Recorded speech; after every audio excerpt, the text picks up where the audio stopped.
आदाब नाज़रीन, खबरनामे में आपका इस्तकबाल है। मैं हूं रेशमा आपके साथ। आइए नजर डाल लेते हैं इस वक्त की हेडलाइंस पर। भारत और रूस के दरमियान दो तरफा बातचीत के बाद अहम मुआहदों पर दस्तखत। हिफ्ज़ान सेहत, अद्वियात, तालीम और साइंस, ग़िज़ाई तहफ़्फ़ुज़ और आर्कटेक के शोबे में बाहमी ताउन पर पीएम मोदी और सदर पुतिन की मौजूदगी में मुआहदों का किया गया तबादला। वज़ीर आज़म मोदी और रूसी सदर ने बिजनेस फोरम में लिया हिस्सा। आज़ाद तिजारती मुआहदे पर पीएम मोदी ने कहा, यूरोशिमा के साथ जल्द ही एफटीए को हतमी शक्ल देने की कोशिशें जारी। भारत और रूस दोनों तवानाई के शोबे में बाहमी ताउन जारी रखेंगे। भारत रूसी शहरियों को 30 दिन के लिए मुफ्त ई टूरिस्ट वीज़ा और ग्रुप टूरिस्ट वीज़ा जल्द फराहम करेगा। भारत गैर जानिबदार नहीं लेकिन क़याम अमन के हक में। वज़ीर आज़म मोदी ने यूक्रेन के बहरान के हल के लिए अमन मसाई की मुकम्मल हिमायत की। रूसी सदर ने भी पुरअमन हल पर दिया जोर।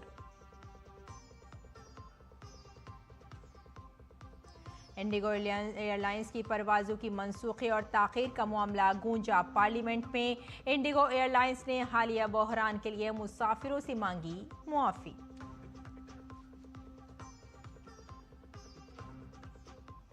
और आरबीआई ने रेपो रेट में 25 बेसिस पॉइंट्स की कमी की। रेपो रेट में कमी के बाद अब नया रेपो रेट हुआ 5.25%।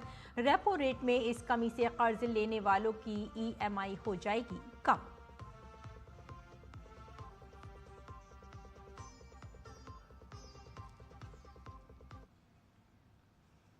और आइए अब खबरों पर डालते हैं तफसील से नजर। भारत रूस के दरमियान सेहत, तिब, तालीम और साइंस, ग़िज़ाई तहफ़्फ़ुज़, शोबा-ए-जात में बाहमी ताउन के मुआहदों पर दस्तखत हुए। रूस के सदर व्लादिमीर पुतिन और वज़ीर आज़म नरेंद्र मोदी ने मुश्तरका तौर पर 2030 तक इक़्तिसादी ताउन के प्रोग्राम पर इत्तफ़ाक़ राय किया। वज़ीर आज़म ने रूस के साथ भारत के देरीना ताल्लुक़ात की सताइश की। उन्होंने दोनों ममालिक के माबैन शराकत दारी को मज़ीद मुस्तहकम करने पर जोर दिया। आर्थिक सहयोग को नई ऊंचाइयों पर ले जाना हमारी साझी प्राथमिकता है। इसे साकार करने के लिए आज हमने 2030 तक के लिए एक इकोनॉमिक कोऑपरेशन प्रोग्राम पर सहमति बनाई है। इससे हमारा व्यापार और निवेश डाइवर्सिफाइड, बैलेंस और सस्टेनेबल बनेगा और सहयोग के क्षेत्रों में नए आयाम भी जुड़ेंगे। आज़ाद तिजारती मुआहदे पर वज़ीर आज़म ने कहा कि वो जल्द ही यूरेशिया के साथ एफटीए को हतमी शक्ल देने के लिए कोशिशें कर रहे हैं। भारत और रूस दोनों तवानाई के शोबे में बाहमी ताउन जारी रखेंगे। ऊर्जा सुरक्षा भारत रूस साझेदारी का मजबूत और महत्वपूर्ण स्तंभ रहा है। सिविल न्यूक्लियर एनर्जी के क्षेत्र में हमारा दशकों पुराना सहयोग क्लीन एनर्जी की हमारी साझा प्राथमिकताओं को सार्थक बनाने में महत्वपूर्ण रहा है। हम इस विन विन सहयोग को जारी रखेंगे। क्रिटिकल मिनरल्स में हमारा सहयोग पूरे विश्व में सिक्योर और डाइवर्सिफाइड सप्लाई चेन सुनिश्चित करने के लिए महत्वपूर्ण है। इससे क्लीन एनर्जी, हाईटेक मैन्युफैक्चरिंग और न्यू एज इंडस्ट्रीज में हमारी साझेदारी को ठोस समर्थन मिलेगा। भारत रूसी शहरियों के लिए 30 दिनों के लिए मुफ्त ई टूरिस्ट वीज़ा और ग्रुप टूरिस्ट वीज़ा फराहम करने की शुरुआत कर रहा है। इस इक़दाम से दोनों ममालिक के दरमियान लोगों की आमदोरफ्त में इजाफा भी होगा। मुझे खुशी है कि शीघ्र ही हम रूसी नागरिकों के लिए निःशुल्क 30 डे ई टूरिस्ट वीज़ा और 30 डे ग्रुप टूरिस्ट वीजा की शुरुआत करने जा रहे हैं। मैन पावर मोबिलिटी हमारे लोगों को जोड़ने के साथ साथ दोनों देशों के लिए नई ताकत और नए अवसर क्रिएट करेगी।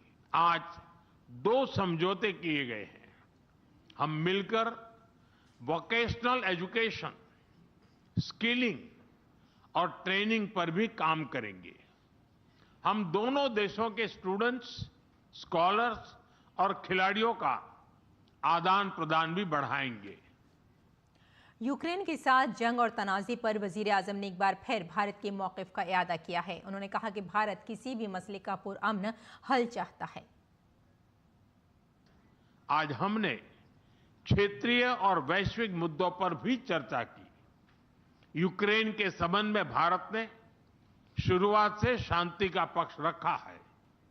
हम इस विषय के शांतिपूर्ण और स्थायी समाधान के लिए किए जा रहे सभी प्रयासों का स्वागत करते हैं।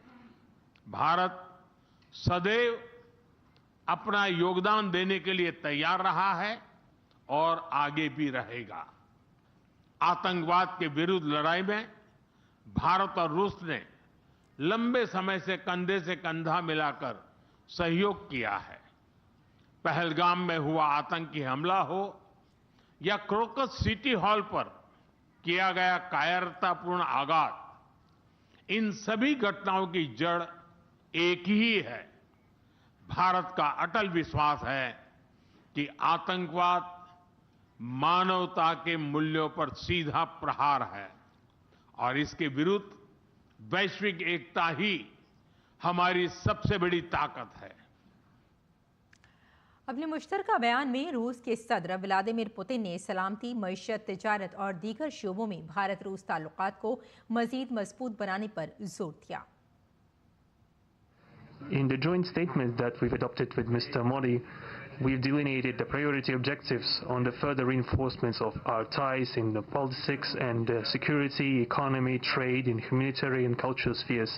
As you saw yourself, we have signed an impressive package of intergovernmental, interagency, and corporate agreements. Many of those agreements are intended to broaden the economic cooperation between Russia and India. And this is entirely natural due to the fact that our countries are important partners of one another in trade, investment and technologies. सदर Putin ने कहा कि रूस तेल, gas और कोयले का काबिल भरोसा सप्लायर है। उन्होंने कहा कि मॉस्को भारत को मुसलसल ईंधन की सप्लाई जारी रखने के लिए तैयार है।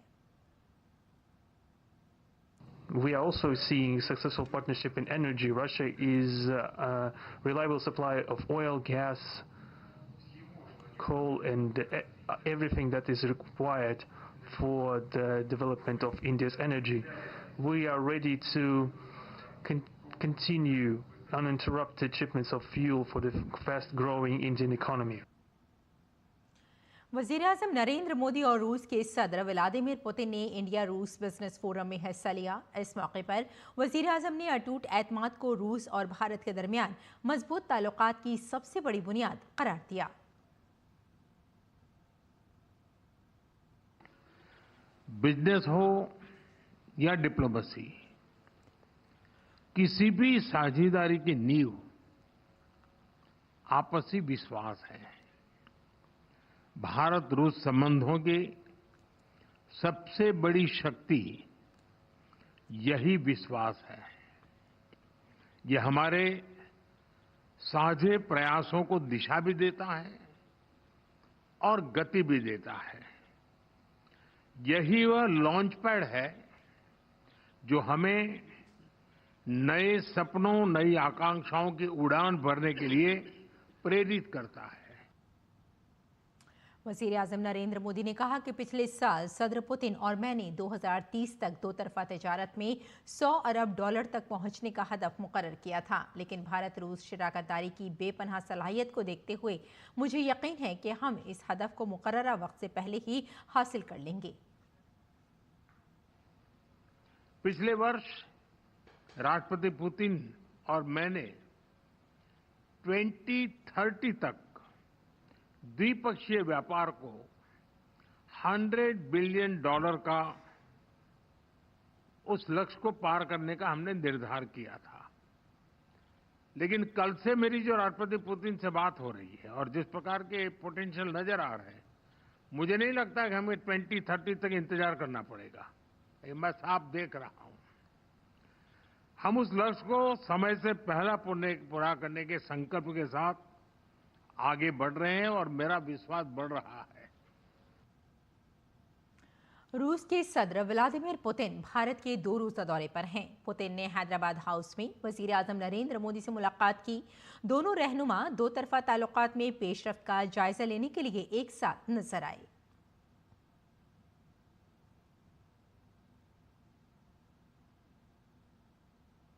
वजीर आजम नरेंद्र मोदी और रूस के सदर व्लादिमीर पुतिन के दरमियान 2 तरफा मुलाकातें हुई।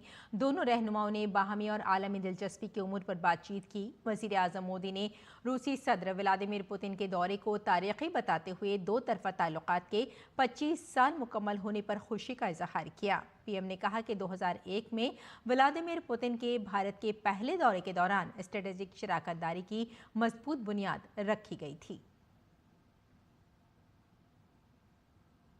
एक्सेलेंसी, आपकी यात्रा बहुत ही ऐतिहासिक है। 2001 में जब आपने कार्यभार संभाला और भारत की आपकी यात्रा पहली हुई, उसको आज 25 साल हो गए और उस पहली यात्रा में ही स्ट्रेटेजिक पार्टनरशिप की एक मजबूत नींव रखी गई थी। मेरे लिए पर्सनली भी खुशी की बात है कि आपके साथ मेरे परिचय को और संबंधों को उसको भी 25 साल हो गए हैं। एक्सेलेंसी, मैं मानता हूं कि ये जो 2001 में आपने जो भूमिका अदा की, एक विजनरी लीडर कैसे सोचता है, कहाँ से शुरू करता है और संबंधों को कहाँ तक पहुंचा सकता है, इसका एक उत्तम उदाहरण भारत रशिया के संबंध है। वज़ीर आज़म नरेंद्र मोदी ने एक बार फिर दुनिया में क़याम अमन के अज़्म को दोहराया। उन्होंने कहा कि भारत अमन की हर कोशिश की हिमायत करता है और रूस के लिए हर कोशिश के साथ है।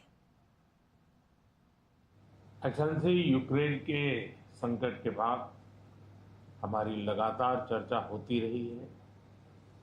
आपने भी समय समय पर एक सच्चे मित्र के रूप में हमें सभी चीजों से अवगत कराया है। मैं समझता हूं कि ये विश्वास बहुत बड़ी ताकत है और आपको मैंने अनेक बार इस विषय की चर्चा भी की है और विश्व समक्ष भी मैंने रखा है कि विश्व का कल्याण शांति के मार्ग पर ही है। हम सबको मिलकर के शांति के रास्ते तलाशने चाहिए और पिछले दिनों जो प्रयास चल रहे हैं, मुझे पूरा विश्वास है कि विश्व फिर से एक बार शांति की दिशा में लौटेगा। एक्सेलेंसी, पिछले दिनों विश्व समुदाय के सभी नेताओं से जब भी मेरी बात हुई और उन्होंने जब विस्तार से मेरी चर्चा की, मैंने हमेशा कहा है कि भारत न्यूट्रल नहीं है, भारत का पक्ष है और वो पक्ष शांति का है। हम शांति के हर प्रयासों का समर्थन करते हैं और हम शांति के हर प्रयासों के साथ कंधे से कंधा मिला करके खड़े हैं। रूस के सदर व्लादिमीर पुतिन ने वजीर आजम नरेंद्र मोदी के इस खास और ज़ाती तवज्जो के लिए तारीफ की जो वो यूक्रेन के तनाज़े का हल तलाश करने के लिए दे रहे हैं। I could share a great deal of details about the events taking place in Ukraine. We are dating together with some partners, including the United States, on a possible peaceful settlement. Thank you for the attention aimed at finding a solution to this situation. Our relations are deeply rooted into history, but it is not the words that matter, it is the substance of the matter which is very profound. We really appreciate that and the fact that you, ex-Prime Minister, pay special personal attention to that. रूस के सदर Putin ने कहा कि हवाबाजी, खला और मसनूई जहानत यानी artificial intelligence समेत हाईटेक सेक्टर में दोनों ममालिक के दरमियान ताउन का मौका बढ़ रहा है। As our countries and our economies move have more opportunities for cooperation, we open additional areas for cooperation, including those related to high-tech, aircraft, space exploration, high-tech and artificial intelligence. We have very close and trusting cooperation in the military and technical area, and we are planning to move forward in all of these areas. This once again underscores the level and the trust of our relationship. Our teams have done a great work before this visit. इससे कबल रूसी सदर Vladimir Putin के राष्ट्रपति भवन में रस्मी इस्तकबाल के दौरान गार्ड ऑफ ऑनर दिया गया। इस मौके पर सदर जमहूरिया द्रौपदी मुर्मू और वजीर आजम नरेंद्र मोदी ने राष्ट्रपति भवन के अहाते में रूसी सदर का पुरतपाक इस्तकबाल किया।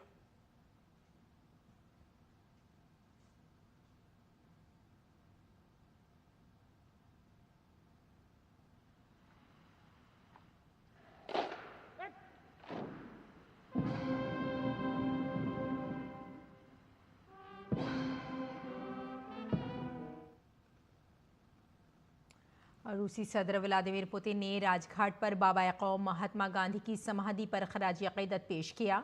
पुतिन ने राजघाट पर महात्मा गांधी की समाधि पर खराज अक़ीदत पेश करने के बाद गेस्ट बुक पर दस्तखत किए।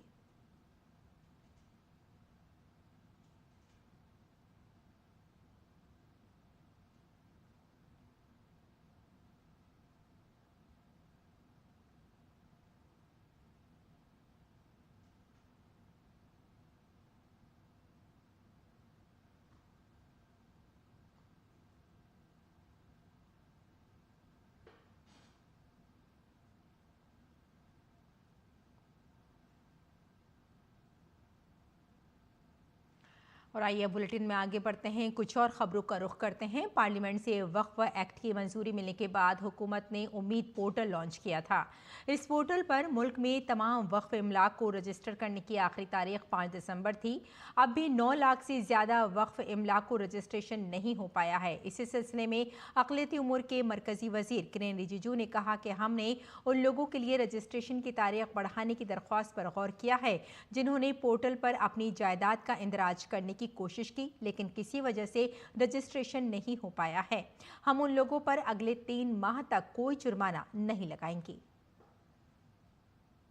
कानून बनाने के बाद हमने उम्मीद पोर्टल लॉन्च किया था, जिसमें वक्फ कानून के मुताबिक 6 महीने के अंदर में सारा हिंदुस्तान में जितना वक्फ प्रॉपर्टी है उसको रजिस्टर करना अनिवार्य था। कंपलसरी रजिस्ट्रेशन के लिए 6 महीने दिए गए थे। उम्मीद पोर्टल का आखिरी दिन को एक्सटेंशन किया जाए, ऐसे रिक्वेस्ट आया है। 3 महीने तक हम कोई कठोर कदम नहीं उठाएंगे, कोई पेनल्टी नहीं लगाएंगे। जो लोग रजिस्ट्रेशन नहीं कर पाया अभी तक, किसी कारण से पोर्टल में नहीं आ पाया, वो ट्राइब्यूनल के पास जाना चाहिए। और ट्राइब्यूनल के पास में अधिकार है कि अगर आपके पास में रजिस्ट्रेशन नहीं हो पाने का कोई कारण है तो ट्राइब्यूनल आपका तारीख को 6 महीने और बढ़ा सकते हैं। और रेलवे के वजीर अश्वनी वैष्णव ने लोकसभा में वक्फाई सवालात के दौरान बताया कि अब 82 रेलगाड़ियां बलिया से चलती हैं। बलिया रेलवे स्टेशन की ताज़ीनकारी के लिए भी काम जारी है, जिसमें बलिया की तारीख को दिखाने वाली नुमाइशें भी शामिल होंगी। आज बलिया में 82 ट्रेन सर्विसेज चल रही है और जिसकी कंप्लीट लिस्ट इस आंसर के साथ रखी है। और इसके अलावा भी बलिया स्टेशन का कंप्लीट नवनिर्माण किया जा रहा है, जिसमें बलिया की जो सांस्कृतिक और ऐतिहासिक धरोहर है, दृष्टिकोण है, उसको भी उस डिजाइन में इंक्लूड किया गया है। और तमिलनाडु में कार्तिकेय दीपम तनाज़ा लोकसभा में भी गूंजा। बीजेपी के रुकन पार्लियामेंट तेजस्वी सूर्या ने स्टालिन हुकूमत पर सनातन धर्म के खिलाफ जुनूब में सियासी इत्तेहाद बनाने का इल्ज़ाम लगाया। उन्होंने कहा कि हाई कोर्ट की इजाज़त के बावजूद रियासत की डीएमके हुकूमत ने मंदिर में दिया नहीं जलाया। कांग्रेस, डीएमके और कम्युनिस्टों के एक अनस्पोकन अनरिटन अलायंस बन चुकी है, जो सनातन धर्म के खिलाफ और भारत के संविधान के खिलाफ एक प्रकार के एक अनरिटन अलायंस इन लोगों ने बना दिया। तो लोग पूरे दक्षिण भारत में इन सभी चीज़ों को देख रहे हैं and I am very confident at the appropriate time, जब कर्नाटका में मौका मिलेगा तब तमिलनाडु में अगले साल ही मौका मिलेगा, लोग और जनता इसके लिए जवाब देंगे। नायब सदर जमहूरिया CP राधाकृष्णन ने तमिल फिल्मसाज AVM सरवनन के इंतकाल पर ताज़ियत की।